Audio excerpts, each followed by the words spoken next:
गांव की हवेली में शादी का माहौल था। ढोल की गूंज और लोगों की खुशी से पूरा आंगन गूंज रहा था। लोग नाच रहे थे, हंस रहे थे और हर तरफ रंगीन रोशनी थी। महफिल के हर कोने में खुशियों की चमक थी। लड़कियों के घुंघरू की खनक और लड़कों के ढोल की गूंज से पूरा आंगन सजे हुए फूलों की तरह महका हुआ था। दुल्हन रिया अपने कमरे में घूंघट ओढ़े बैठी थी। उसकी आंखें नीचे झुका हुआ था। खिड़की के बाहर सब नाच रहे थे। उसका आवाज रिया के कान में आ रहा था, लेकिन उसका मन किसी और दुनिया में खोया हुआ था। दिल के अंदर कुछ बेचैनी थी, एक अजीब सा एहसास, जैसे आने वाला कल उसके लिए नया और रहस्यमय हो। तभी उसकी माँ अंदर आई। धीरे से रिया के कंधे को छू कर बोली, बेटी, ससुराल जाकर सब ध्यान से करना। शादी के बाद सब कुछ अजीब लग सकता है, पर डरना मत। तुझे अपनी कुंडली का पता है ना? रिया ने धीमी सी आवाज में जवाब दिया, हाँ माँ, मैं सब संभाल लूंगी। तुम बिल्कुल चिंता मत करो, ठीक है? माँ ने प्यार से मुस्कुराकर उसे देखा। उसकी आंखों में प्यार और चिंता दोनों था। फिर चुपके से वहां से चली गई। शादी के बाद रिया ने अपने घर वालों का अलविदा कहा और अपने पति धीरज के साथ अपने ससुराल के लिए निकल पड़ी।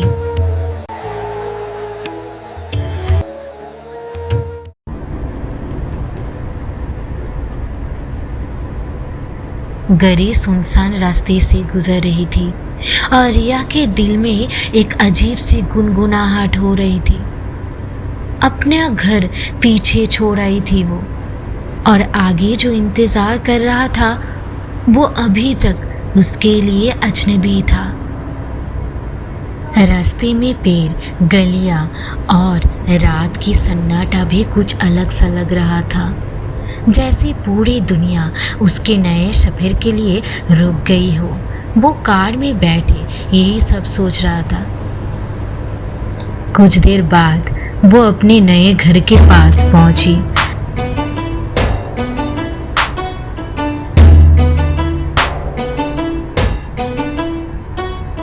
जब हवेली का दरवाजा खोला, रिया को एक अजीब सी ठंडक महसूस हुई। क्या ये घर नॉर्मल है? मैं कुछ ज्यादा ही सोच रही हूँ।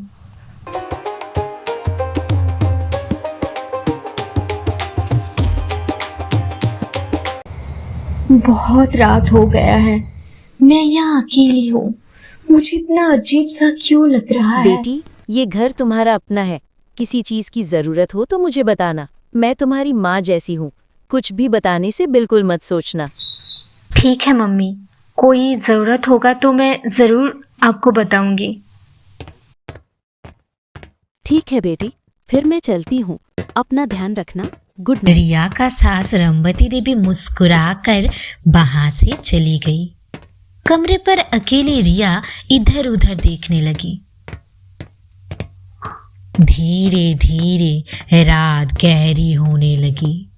रिया और उसका पति धीरज सो रहा था। तभी रिया की नींद खुली। कमरे में अंधेरा था और एक अजीब सा माहौल था। उसका पति धीरज उसके पास ही सो रहा था। अचानक उसे कमरे के कोने से एक अजीब सी सरकने की आवाज आई। कौन है वहाँ? रिया घबरा कर बोली, पर कोई जवाब नहीं मिला। एक अजीब सी फीलिंग्स उसके अंदर बढ़ने लगी, जैसे कोई उसके शरीर को कंट्रोल कर रहा हो। रिया उठी और धीरे से दरवाज़ा खोलकर बाहर निकल गई। हवा में उसे एक हल्की सी आवाज़ सुनाई दी, जैसे कोई उसे बुला रहा हो। तभी पीछे से धीरज की आवाज़ आई, तुम यहाँ? रिया पलट कर देखी और थोड़ा घबरा कर बोली, कुछ नहीं, बस ऐसे ही।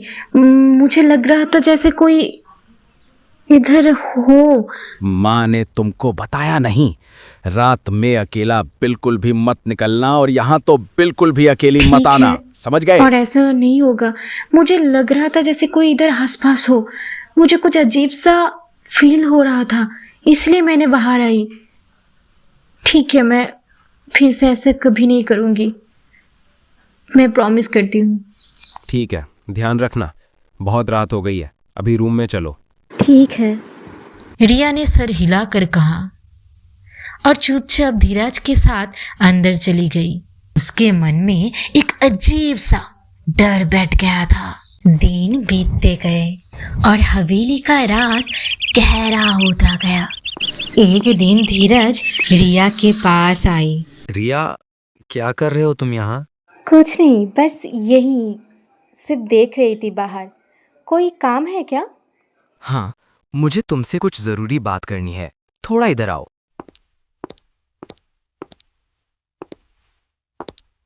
बताओ, क्या बात है?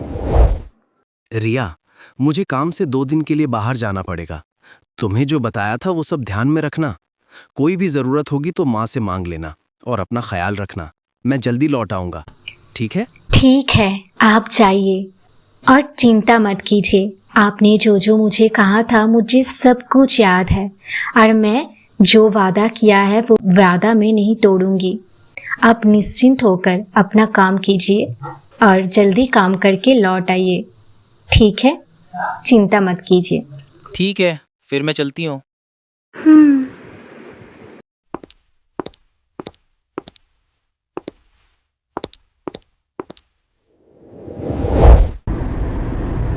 धीरज के जाते ही हवेली में रात का सन्नाटा छा गया। रिया अपने कमरे में अकेली थी, पर वो अजीब सी ठंडक और फीलिंग उसके अंदर फिर से बढ़ रही थी। क्या हो रहा है? मुझे ऐसा क्यों लग रहा है जैसे मैं खुद नहीं हूँ? रिया ने धीरे से खुद से कहा। तभी उसके अंदर से एक आवाज ने उसे उठने को कहा। आओ, मेरे पास आओ। धीरज ने उस कमरे में जाने से मना किया था, पर रिया खुद को रोक नहीं पाई और उस आवाज की तरफ चल पड़ी। रिया, रिया।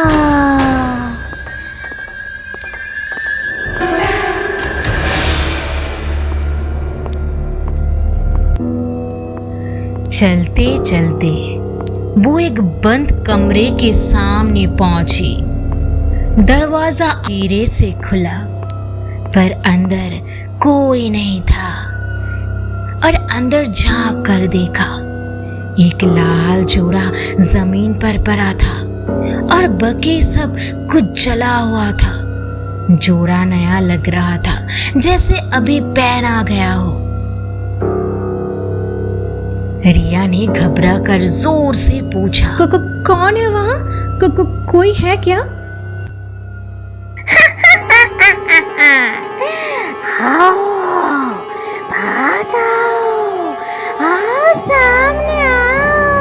अचानक रिया का हाथ खुद ही उस लाल जोड़े की तरफ बढ़ने लगी।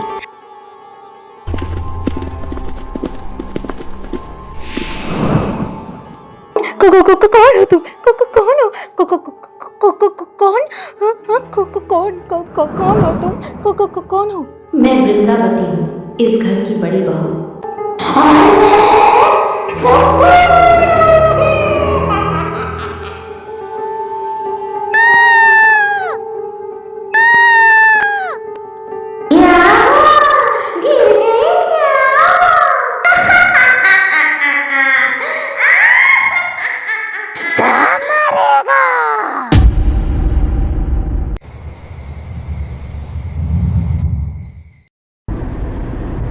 अगले दिन धीरज वापस आ गया।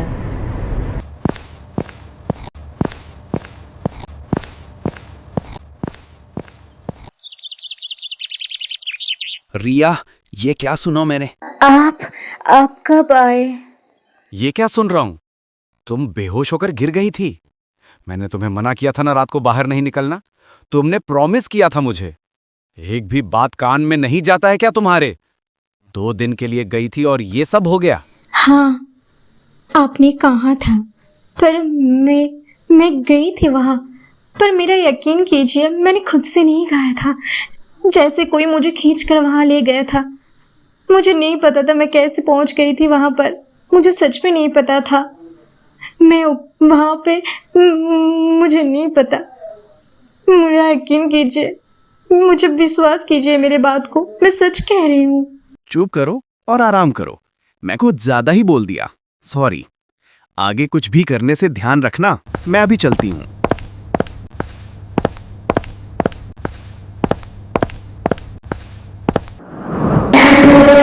तू ऐसे करके बच जाएगा, कभी नहीं। रात गहरी हो चुकी थी।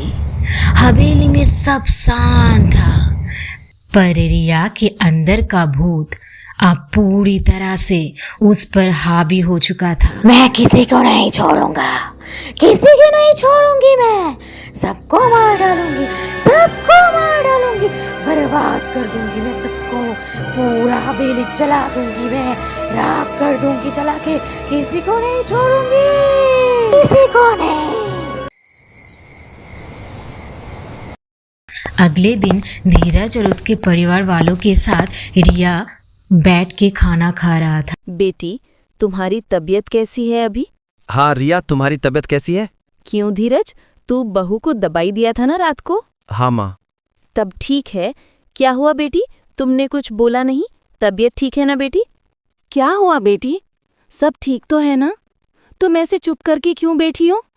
अरे रिया, तुम कुछ कह क्यों नहीं रही हो? तू चुप कर धीरज, मैं बहू से बात कर रही हूँ ना। बोलो बेटी, क्या तुम्हें कुछ परेशानी हो रहा है? नहीं, मुझे कुछ नहीं हुआ है। तब से बोलते क्यों जा रही हो? मुझे खाने दो। ये तुम्हारी आवाज का क्या हुआ? तुम ऐसे क्यों बात कर रहे हो बेटी? मुझे कुछ नहीं हुआ है, मुझे कुछ नहीं हुआ है। मैं मर्जी से बात नहीं कर रही हूँ। क्यों पूछे जा रहे हो तब से? मुझे खाना नहीं खाने दिया तुम लोगों ने। का सास रंबती देवी देखा रिया का चेहरा धीरे धीरे बदल रहा था। उसकी आंखें काली हो रही थी। तब से एक ही बात बोले जा रहे हो, मुझे बिल्कुल पसंद नहीं इतनी बात, समझे?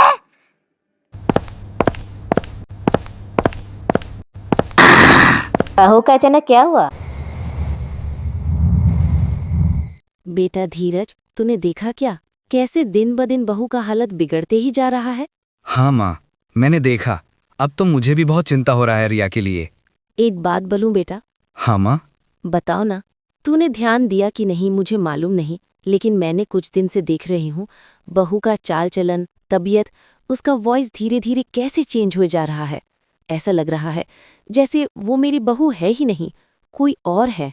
माँ तुम भी ना कुछ भी सोचती हो। रिया का तबीयत खराब है, बस इसीलिए ऐसा कर रहा है वो।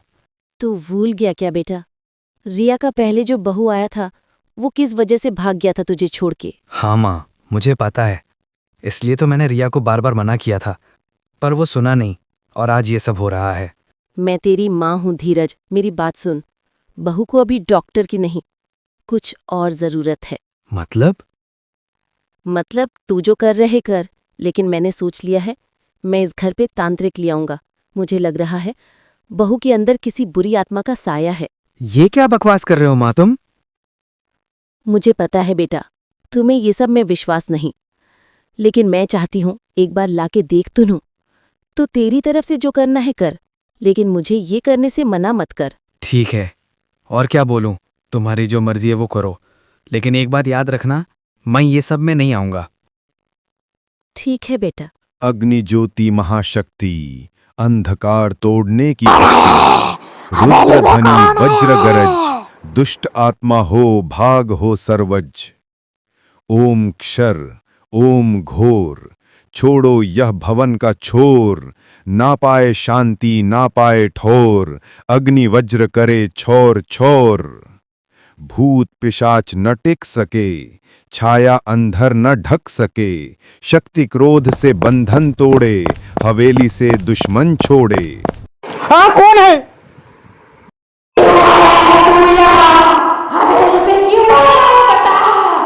मेरा मर्सी है, मैं यहाँ आई हूँ तुझे यहाँ से भगाने के लिए। तेरा इतना बड़ा साहस, तू मुझे यहाँ से भगाएगा? ये भागो रे बाबा, ये तो मुझे मार डालेगी। अरे बाबा जान बचा के भागो। ये मुझे मार डालेगी रे बाबा, ये तो चुड़ैल है, ये सचमुच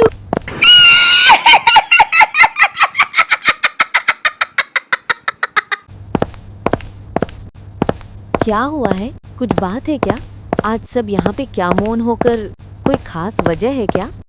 रामवती, मैंने सुना तेरी बहू के अंदर भूत समा गया है। हाँ, मैंने भी सुना है। क्या ये बात सच है रंबती? यहाँ पे सच में भूत है क्या? मुझे बहुत दिन से शौक था भूत देखने का।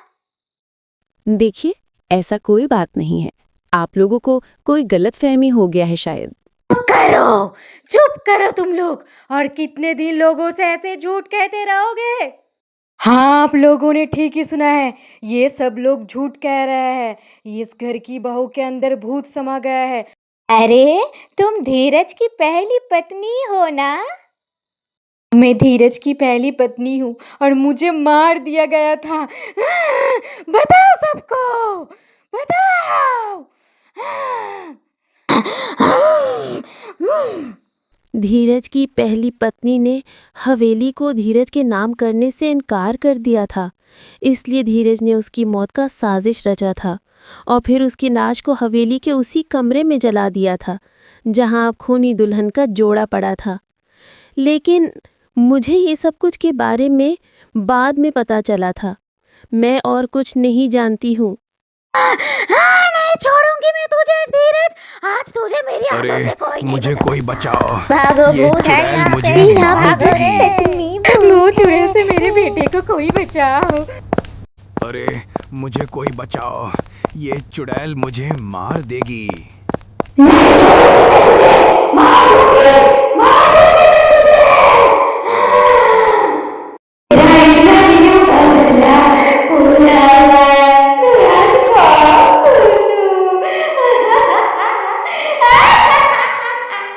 धीरज की मौत के बाद सब घबरा गए और रिया का भूत शांत हो गया। रिया के शरीर से धीरज की पहली पत्नी की आत्मा निकल गई और उसे मुक्ति मिल गई। रिया बेहोश होकर नीचे गिर गई और जब उससे होश आया तो उसने देखा कि सब उसे घूर रहे थे और धीरज जमीन पर पड़ा था। रिया को कुछ समझ नहीं आ रहा था। रिया को कुछ समझ नहीं आ रहा था कि क्या हुआ। उसने हवेली छोड़ दी और दोबारा कभी उस हवेली में नहीं गई। लोगों ने बताया कि रिया एक खूनी दुल्हन थी जो प्यार और दौलत के लिए किसी भी हद तक जा सकती थी और उस हवेली को उसके गुनाहों की सज़ा मिल गई थी। अगर आपको ये कहानी पसंद आई हो तो वीडियो को लाइक, कमेंट और शेयर कर दो। ऐसे और हॉरर स्टोरीज के लिए चैनल को सब्सक्राइब कर दो।